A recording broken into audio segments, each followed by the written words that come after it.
दिग्गज fund manager प्रशांत जैन ने 15 महीनों के कंसोलिडेशन के बाद मार्केट में तेजी की उम्मीद जताई है। 3P इन्वेस्टमेंट मैनेजर्स के फाउंडर जैन ने दिवाली से पहले एन महालक्ष्मी के पॉडकास्ट में स्टॉक मार्केट्स और इन्वेस्टमेंट के बारे में कई महत्वपूर्ण बातें बताई। उन्होंने कहा कि इस तरह का टाइम करेक्शन अच्छा होता है। आमतौर पर मार्केट में लगातार तेजी से पहले ऐसा होता है। प्रशांत जैन ने कहा, आखिर में मार्केट ब्रेकआउट करेगा और ऊपर जाएगा। ये देखा गया है कि ग्रोथ के माहौल में कंसोलिडेशन के लंबे पीरियड या टाइम करेक्शन के बाद मार्केट ब्रेकआउट करता है और ऊपर जाता है। उन्होंने कोविड की महामारी के बाद बाजार अपने फंडामेंटल से आगे निकल गया था। इसकी कई वजह थी, इनमें अल्ट्रा लो प्रॉफिटेबिलिटी, तेज अर्निंग्स रिकवरी और नए निवेशकों की बड़ी संख्या शामिल थी। उन्होंने कहा कि कोविड के बाद अर्निंग्स बेस बहुत ज्यादा कम था, प्रॉफिट और जीडीपी के बीच का रेशियो भी काफी लो था। इसके साथ ही बड़ी संख्या में नए निवेशकों ने मार्केट में एंट्री की थी। इन सभी ने मिलकर मार्केट को उसके फंडामेंटल से आगे धकेल दिया। अब अति उत्साह का वे दौर खत्म हो चुका है। ये करीब 1 साल का करेक्शन बहुत अच्छा है। इसने फिर से मार्केट में बैलेंस बनाया है। लार्ज कैप की वैल्यूएशन में आई तेजी अब खत्म हो चुकी है।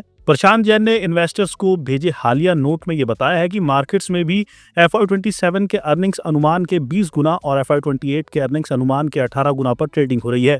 ये करीब 18 गुना के हिस्टोरिकल एवरेज से थोड़ा ज्यादा है, फिर भी ये ठीक है। उनका मानना है कि इंडिया में घरेलू और विदेशी दोनों इन्वेस्टर्स के लिए कैपिटल की कॉस्ट कम है, जिसके मद्देनजर इस वैल्यूएशन को ज्यादा नहीं कहा जा सकता है। उन्होंने नोट में लिखा है कि शेयर मार्केट में लगातार और बड़े लोकल निवेश ने उतार चढ़ाव में कमी लाई है। इक्विटी और डेट से इनकम पर टैक्स के नियमों में फर्क से भी शेयरों का आकर्षण बढ़ा है।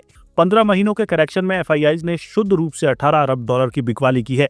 इंडियन मार्केट्स में FIIs की ओनरशिप घट रही है। अभी वे इंडियन मार्केट को लेकर अंडरवेट है, जबकि पहले ज्यादातर वे ओवररेट थे।